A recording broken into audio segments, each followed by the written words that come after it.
Hello friends, Tamil செய்திகளை தெரிஞ்சுக்க Tamil spicy சேனலை சப்ஸ்கிரைப் பண்ணாங்க.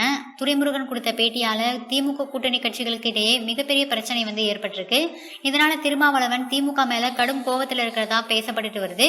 திருமாவளவன் எடப்பாடி பழனிசாமியை பத்தி புகழ்ந்து பேசினாங்க. அடுத்த தினகரனை மீட் பண்ணி பேசியிருக்காங்க.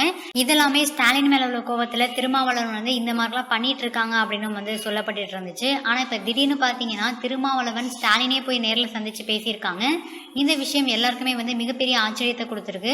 கிட்டத்தட்ட 1 மணி நேரம் இவங்க 2 பேத்துக்கும் இடையில ஆலோசனையானது போயிருக்கு. இந்த ஆலோசனை முடிஞ்சதுக்கு அப்புறம் திருமாவளவன் செய்தியாளர்களுக்கு பேட்டி கொடுத்திருக்காங்க. அப்ப செய்தியாளர்கள் திமுகவுக்கும் விடுதலை சிறுத்தை கட்சிக்கும் எதனா பிரச்சனையா அப்படின்னு கேட்டிருக்காங்க. அப்ப திருமாவளவன் துரைமுருகன் பேசுனதுல யதார்த்தமா பேசியிருக்காங்க.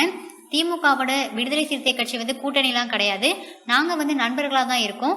ஆனா மதச்சார்பற்ற கட்சியோட விடுதலை சிறுத்தை கட்சி கூட்டணி அமைக்கிறதுக்கு எப்பயுமே தயாரா தான் இருக்கு அப்படின்னு பொதுவா பேசியிருக்காங்க. இந்நிலையில திருமாவளவன் எந்த கட்சியோட கூட்டணி அமைக்க போறாங்க, ஏன்னா எல்லா கட்சி தலைவர்களையும் மீட் பண்றாங்க, எல்லார்கிட்டையும் சுமூகமா பேசுறாங்க.